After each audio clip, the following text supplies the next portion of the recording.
grit is when passion meets purpose, when dedication meets action, and when setbacks test us.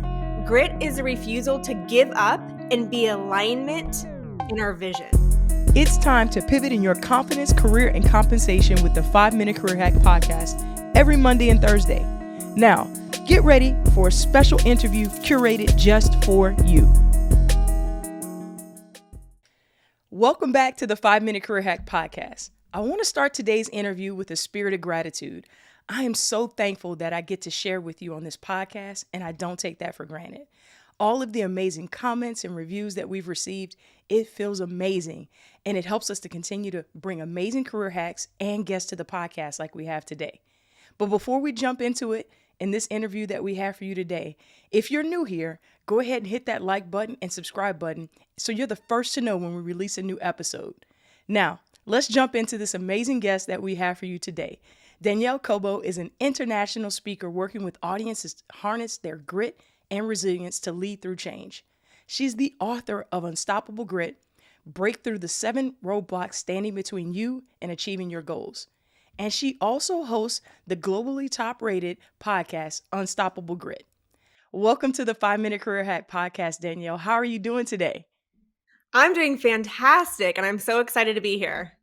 Awesome. Well, we're excited to have you here. Let's jump right in. I want to hear all about your journey and how you got here. Well, I started my career in medical sales. So my first job, I actually was doing copier sales, but then led into medical tech sales. So I went to a trade show. I had my book of my resumes and accomplishments, which included a great driving record and a good credit score at the age of 23. I felt like that was an accomplishment. Big wins. And big wins here. And I didn't really have much, but I went to a trade show and I went to every single booth at this trade show. And I said, I want to meet the hiring manager, and here's my resume, and what can I do to interview for a job? And that's how I got a job. That's how I broke into medical sales, which is a really hard industry to break into, where it's where I ended up spending 15 years of my career. So I spent 15 years in medical sales. The most recent 7 years, I was leading a team for a Fortune 500 organization, which led the team through the upheavals of acquisitions, restructuring, and downsizing to number one in the nation. Oh, wow. Congratulations. That's an incredible accomplishment. That's awesome.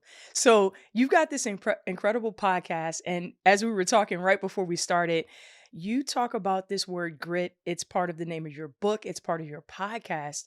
What does that word mean to you?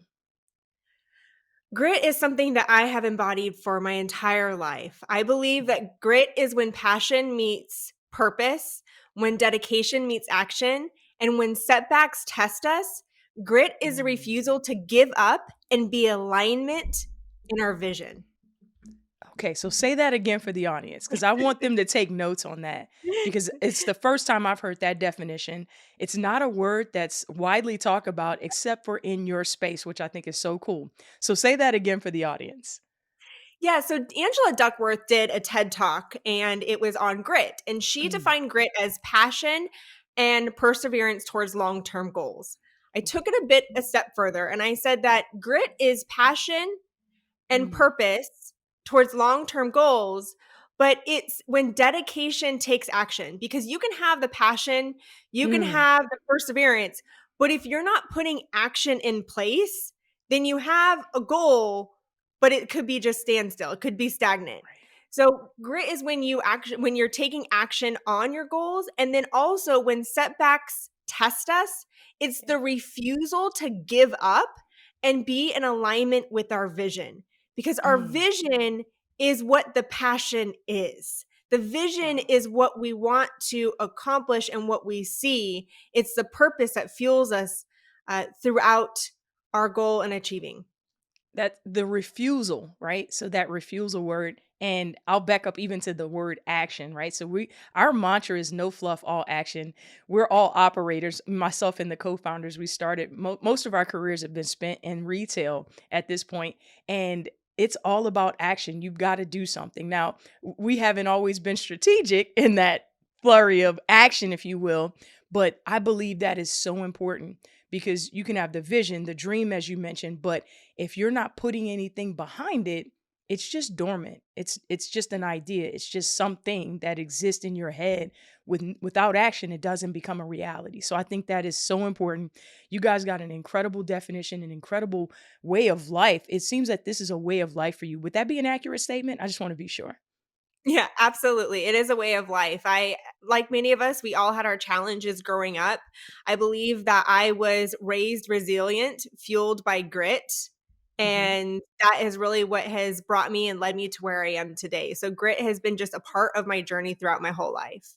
And that's so awesome. I recently did a workshop where I had this moment as we were testing kind of the workshop over the last year or two. I had this moment with the question, like, so you try to put yourself in the audience's seat, right? And you go through the workshop yourself. I'm sure you've done that in your career. And I had this moment where I realized and I finally felt like I saw myself the way God sees me, if that makes sense.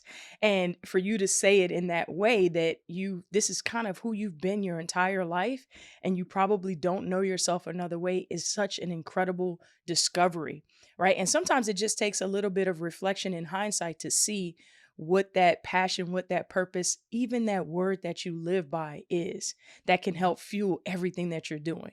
So, speaking of fueling, right, you've got the Unstoppable Grit podcast. Tell us about how you started that podcast and why you started that podcast.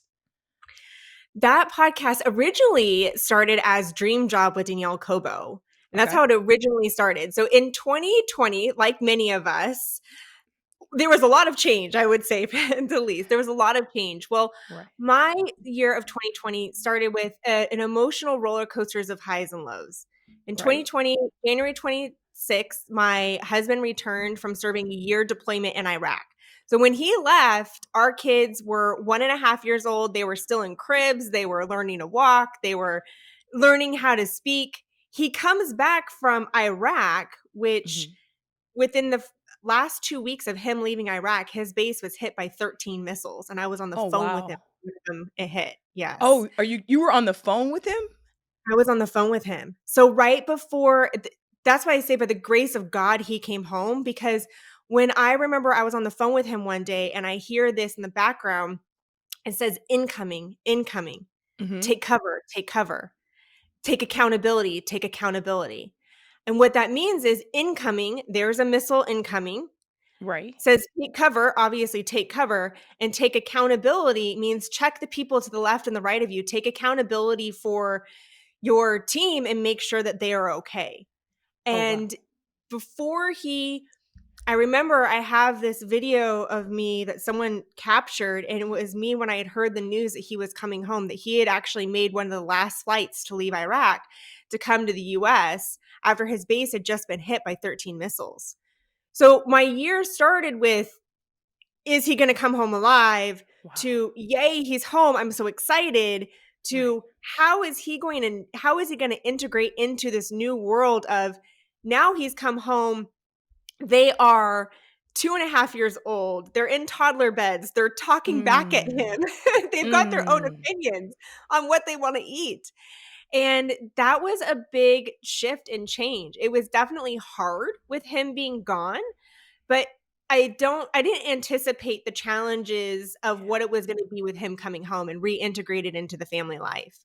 Wow. And as we started to kind of find our rhythm, then Mhm. March 8th happened, and on March 8th, I lost my mom. I tragically lost my Oh, mom to no. suicide. Oh, no. Mhm. And as I Wow. was planning her celebration of life, I was about ready to board a flight to go to California, to go honor her, and March 13th, the world shut down with the pandemic. And then right after that, the company that I was with had been acquired by another company, and the culture had just gone very toxic. There was a lot of us that ended up leaving after being there. I was there for 7 years. There was people that had left after been there for 30 years, Right. 25 years. And so all of this happened within a 6-month period. Oh my goodness. And I felt lost and confused. And I had tied so much of my identity Mm. to my job title, to the company that I was working with. I was a Fortune 500 senior sales manager Right. who earned region manager of the year. All of that sounds fantastic and great, But Mm-hmm. once that was stripped away from me, I looked at myself and said, "Who am I? Right. What That part. what is making up? Oh yeah, who am I?" And it was through this journey of self-discovery, and it was through this journey of reflection and looking at the people and what they were coming to me for advice for, Mm-hmm. when I said, "You know what? At the end of the day, what I want to be known for is not necessarily what my job title is. It's Right. not necessarily what I'm doing, but who do I get to be and what impact Mm. do I get to make through the legacy that I get to leave?" And Wow. that's what inspired me to start the podcast. Wow. In 6 months, I'm overwhelmed for you in that moment, in time, right? So we all hope to live a long life, right? A Mhm. long, full life. But then there's these moments, and I'm going to call it a moment, but it was Mhm. 6 months that you have just thing after thing that seems and feels catastrophic, right? Almost life ending in the case of your mom, especially. And then almost losing your husband, and then you losing your identity, right? As it relates to your job. Why do you think so many people get caught up in their work and their identity is wrapped around that? And then it becomes so hard then to move forward. Why do you think that is? I'm curious what your thoughts I are. believe I believe a lot of our identity is tied to what society tells us what success is. And it starts at the early ages when we're young children. And it Yes. starts from these ages of what success is portrayed in the Mm-hmm. movies. You take, Yes. for example, the movie Family Guy. Yeah. Is it Family? I think it's Family Guy.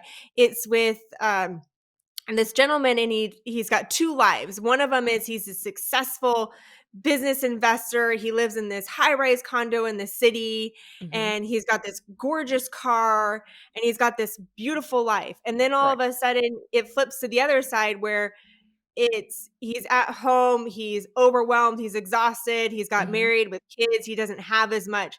So the way that the movies portrays success is when you live in a certain lifestyle. You've got the car, you've got the Yeah. money, you've got the house, you've got the boat, you got the helicopter, whatever it is. Right.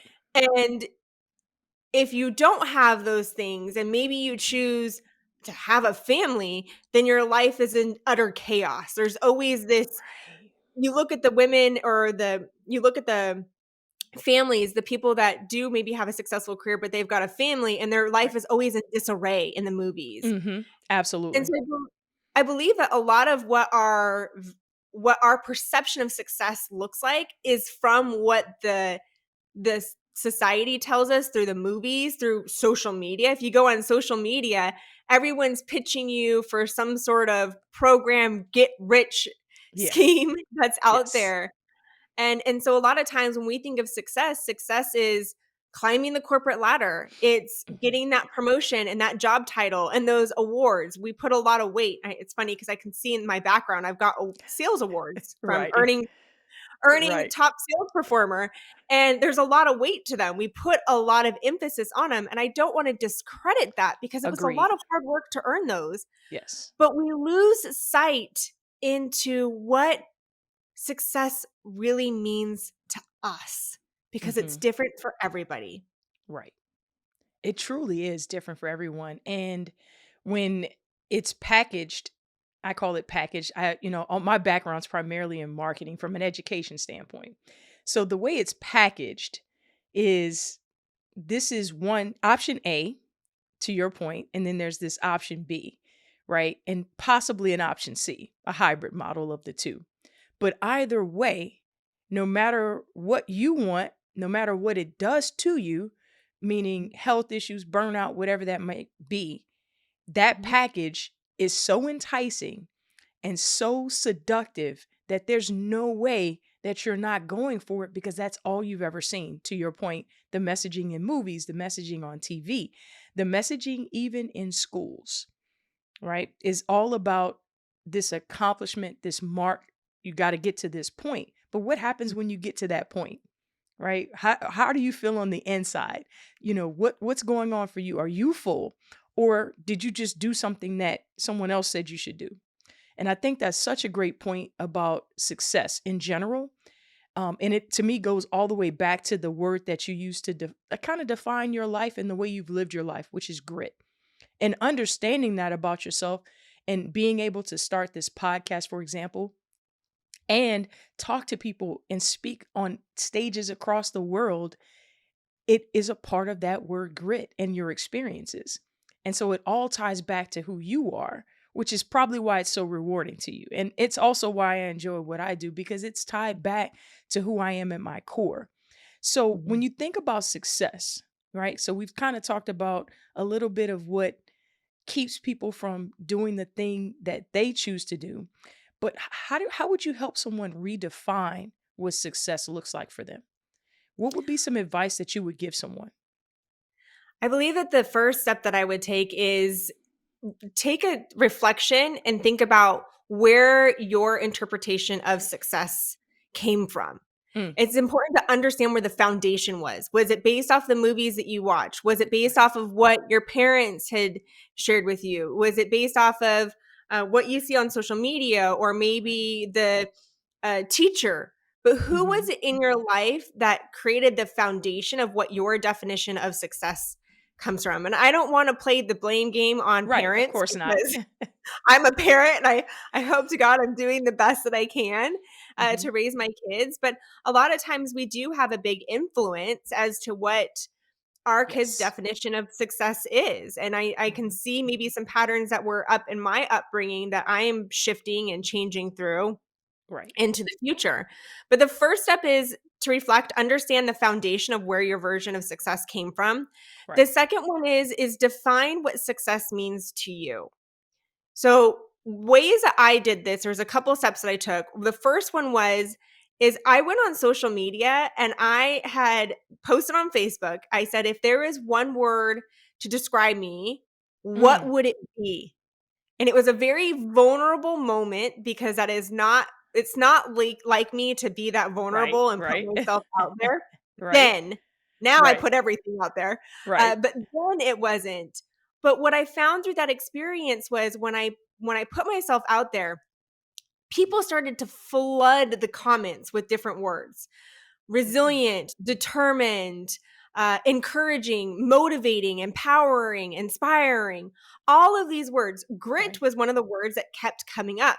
Gritty, Okay. grit, resilience, or Wow. some sort of word affiliated with grit. And and I started to kind of take a step back. And this was in a moment where I felt lost and confused. And I was having panic attacks because I didn't know what the next phase of my life was going to look like or my Right. career. And how was I going to provide for my family?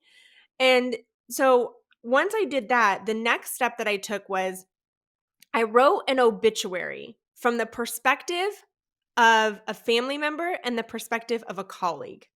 Okay. Might sound like an odd exercise, but there is a purpose to this exercise. Yeah. And that is, I took all the words that people use and I wrote an obituary. And I said, if it was a friend standing up there Hmm. and at my celebration of life, what would I want them to say about me?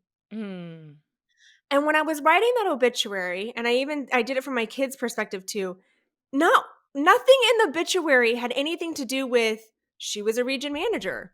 She won awards. No, it zero. had a zero. It had everything to do with what impact did I make on people's lives? Was I Right. a loving mother? Was I a loving wife? Was I a supportive mother? How was I as Mm, a friend? Was I an encouraging manager? right. Did I inspire my team to pursue what they wanted in their career? Did I support them? Had everything to do with how I made an impact. So once I understood the words that people described me, that was that self-reflection, or Right. I'm sorry, the first was the foundation, understand the foundation of where your definition Right. of success came from. Then self-reflect, understand what other people see in you that maybe you not see in yourself. What's other people's perception? Write the obituary. That Hmm. right there is going to be how you're going to be showing up and who you get to be. So, anytime that you're making a decision about your career, about your life, anytime that you are um, making any bold moves in your life, Right. Right. always go back to that obituary. And that is your measurement to determine, am I being in integrity with the type of person that I want to be and the type of person that I want to show up with? Not so Mm, much chase the titles, chase right. climbing the corporate ladder. Because I remember one conversation I had with our CEO of the company. Hmm. And I remember asking him, like, oh, well, what do you do on your free time? Just in a casual conversation. Right. And this was a man who was a CEO of a Fortune 500 company. Right. He was on the road 250 plus nights a year. And he looked at me honestly and he said, you know what? I don't say this in asking for pity. This is a life that I chose. But he said, I don't really have a lot of free time. I am on the road all the time. I really don't even Mm, get to see my family very much. So, and if that's the life that he chose, that's fine. That's what he wanted. Maybe his right. impact is in a different way. But climbing the corporate ladder or going after a title or a job may not specifically align with the lifestyle that we want, Correct. may not align with how we want to show up. It may or may not. So there's no one right answer Hmm. on which job or promotion to pursue or what success looks like for you. You get to define it in your own terms. Absolutely. And what came to mind as you were saying that is there has to be a decision tree, right? So in the case of the individual that you were speaking to, the CEO, there was a decision tree. It's not that he Mhm. doesn't love his family, right? We Yeah. definitely wouldn't assume that. But his decision tree is that this is the life that I chose. And so there's a little bit of a trade-off there because of Mhm. that decision tree. So whatever that decision tree might look like. And then I Mhm. think the second part that I heard there was in different seasons, it may look different, right? Absolutely. I'm I so glad you brought that up because yes. so often we think I'm never going to do this particular, let's say for example you're going to you want to pursue a promotion that's got a lot of travel, but at the same time you want to be home more with your kids. Right. It's not a never. It's just Correct. a maybe a not right now for the phase of life that you're in, and Correct. that's okay. Say that again. That's okay. That is okay. We have different phases. I know before Right. I had kids, I was actually one of those people. I spent before I had kids, I spent 250 nights in a hotel on the road. I was Whew. traveling all the time. And when I had kids, I have 6-year-old twin boys. Oh, Now they're awesome. 6 years old. Yes, they're a handful. They're a lot of energy. But, but I still once I had when I became a mother, I still traveled a lot, but I shifted. I wasn't traveling as much. Hmm. Maybe I was doing 1 overnight a week versus 4 nights a week. Right. And I also was very intentional about how I planned out my travel schedule so that I could be present in the moments that really mattered for my kids. Right, absolutely. And God willing, fast forward, there'll probably be another shift as they become tweens or as they go off to college or whatever they might pursue in their young adult life. There'll be another transition. And those transitions, kind of sticking with the family unit, can sometimes dictate those seasons. Even whether that could be inside of your marriage, there could be seasons inside of your marriage based upon like your husband being in the military and doing the job that he's doing, and I know you Mhm, guys have had to shift across the country a few times. Those are different seasons. And I think the more we're open to the fact that nothing stays the same, right? And everything changes, the more we're open to that, we can kind of script what success looks like for us. We get to mhm, decide, we get to wake up in 6 months, God willing, and make that decision based upon our current set of circumstances, as long as we have that North Star that you talked about earlier. Like that check-in with ourselves to make sure this is still aligned with overall where I want to be going and who I am, right? mhm, But that success may feel very new. Like success might be sometimes that, hey, when you're, let's say your kids are playing sports, for those parents out there, if your kids are playing sports, your goal might be that I want to attend every one of their games. That could be success for you, is to be present. And that's okay, right? That's mhm, actually great. Let's not even say okay. That's actually a great thing. But it's totally up to you what that looks like, and not allowing society, as you mentioned earlier, to mhm. define what that looks like is so important, because you only get to live your life. That's it. No one else gets to live it, and you don't get to live anyone else's life. You're the only person that gets to do that. So those are incredible points. I hope everybody's taking notes around how to redefine success for yourself, right? And live on purpose. Live on purpose in doing that. So I want to kind of transition and talk a little bit about this incredible book you have out, which also has the name Grit in it. What inspired it, and tell us about the book a little bit. Yeah, what inspired the book is as I started to when I left corporate, my intention was to get another job. So I said, "Okay, well, I'm gonna Always. always yeah, I'm gonna get another job." I had no intentions of starting a business. Right. And I remember I said, "Okay, I'm gonna rebrand myself. I'm gonna really invest in what my personal brand is gonna be. Hmm. What do I wanna be recognized for, known for?" So I Right. started posting on LinkedIn. And it started with me just posting insights on leadership, motivational posts. Hmm. But what transitioned into and transpired is people started to reach out to me and say, "I really enjoy the content that you post. You Oh, know, you've shared valuable insights. I finally made the decision to leave the company that I was with because of a post that you had shared." Or, oh "Hey, wow. I had shared some stories about losing my mom and mental Hmm. health and some of the challenges I experienced with mental health when I was younger." Hmm. And and people started to say, "Oh, I've felt this way too, but I've never told anybody." And Right. I started to receive these messages and I said, "If people are feeling this way, Mm, how can I reach how can I expand my reach?" As a leader, you get to make an impact on the people that directly report to you. correct. When you become a speaker, when you become an author, when you become a podcast host, you get to expand that reach to people all over the world. And when I started to do a podcast and I started to hear the feedback, when I started to post things on LinkedIn and people started to reach out to me, I said, "Okay." I remember I pushed back a lot on starting a business, Hmm. but every time I would go for a job, God would be like, "Nope, slam that door, not happening." And then Closed. it was even a close. It was like a slam shut. You're not going for another job. In fact, I started to kind of, do the initial steps of starting a business. I would get an LLC. I'd start the Right. bank account. I would start to work on the website a little bit. And every time I would start to pursue promotion, a position, the door would shut.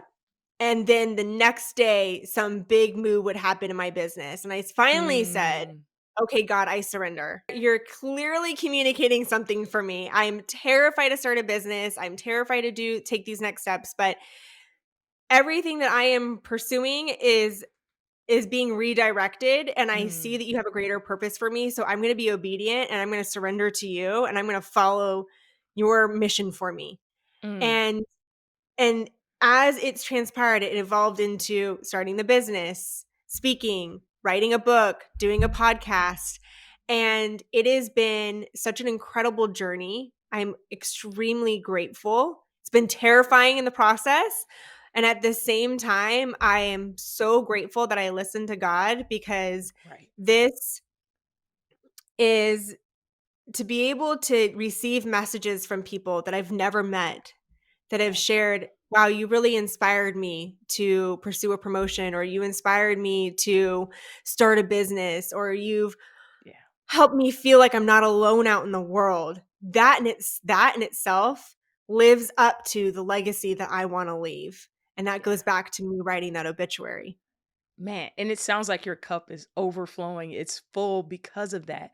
And that, like you said, that impact, if you've not experienced it, I challenge someone to just put something out into the atmosphere and see how it impacts people, because it is a feeling like none other. I always say we were put on this earth to be in community on Mhm. purpose, right? That's what we were Mhm. put on this earth to be, in community. So one of the things that can really, really touch us and fill us up the most emotionally and make us feel our absolute best is when we have impact in our community, right? And that Mhm. community could be international by way of your book, your podcast, your speaking engagements, which is phenomenal.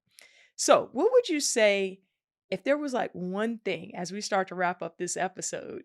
if there was one thing that you wanted someone to take away from your book as to why you wrote the book, what would that be?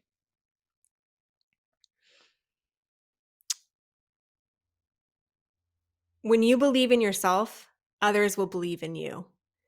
And so take the steps, really define what success means to you and pursue it. And go Whatever for it it. is, pursue it Yes. and believe in yourself that you're capable of doing more than you can ever imagine. Yeah, that's powerful because I believe it's if it's been put on your mind, it's possible. Right? Yep. So if it's been placed there, it's been placed in your mind, your spirit, it's absolutely possible. You just have to have the courage and the belief, as you said, to never Mhm. stop going after, never pursuing it. There's so many things that I'm currently doing in my life that, I've thought about doing since I was a kid, right? Mhm. And so that seed was first planted there when I was a kid, and it was watered. Sometimes it was rained on, right? It was trampled. You call whatever you Yep. want to call it, but the seed is in the ground, right? And that ground being me, right? And I believe that I'm fertile ground. So ultimately it's just a matter of time, as long as I kept tending to that ground, that it would pop up and ultimately people would reap the harvest that is such. So I think that's Mm. such a powerful thing that people can take away from your book. So tell us how they can get access to your book. I want the audience to know, because I believe that this is something that's going to change not only people's lives, but their communities as well. Because I think when we start living on purpose, it starts Mhm. impacting others in a It's tremendous about way. creating the ripple effect. That's why I Yes. say is when you can create the ripple effects. Small moves that we can make big impacts on the people around us in a positive way. Yes. And as you said, being in community.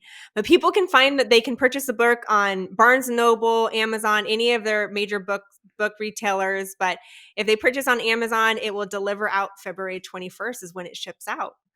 But they can Awesome. pre-order now. That is incredible. It has been an absolute pleasure to connect with you.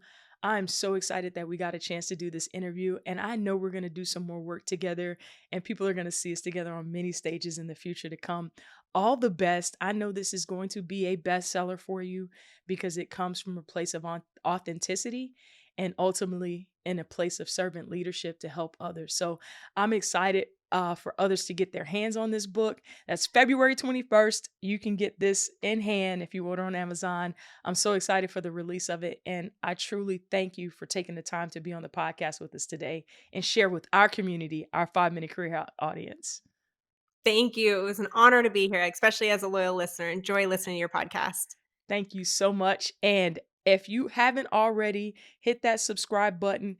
Take the time, hit the subscribe button on our channel, and be sure to head over to Danielle's channel, Unstoppable Grid, as well, and subscribe so you'll be the first to know when her new episodes launch and you can learn more about the work that she's doing in a community near you. So, as I always like to end every podcast, I appreciate you listening. I appreciate you tapping in. Share this with a friend if you've got time and you want to invest in them. And I love you, and I'll talk to you soon. I truly hope you enjoyed this episode as much as we enjoyed doing it for you. However, it doesn't have to end there. Come on over to our Facebook group community right now for free. You're going to get exclusive content that we weren't able to include in this episode as well as past episodes. We've got challenges, we've got research, we've got lives, you name it, all for you in bite-sized chunks so that you can continue this development journey. Go ahead, click the link right now in the description show notes, and we'll see you there.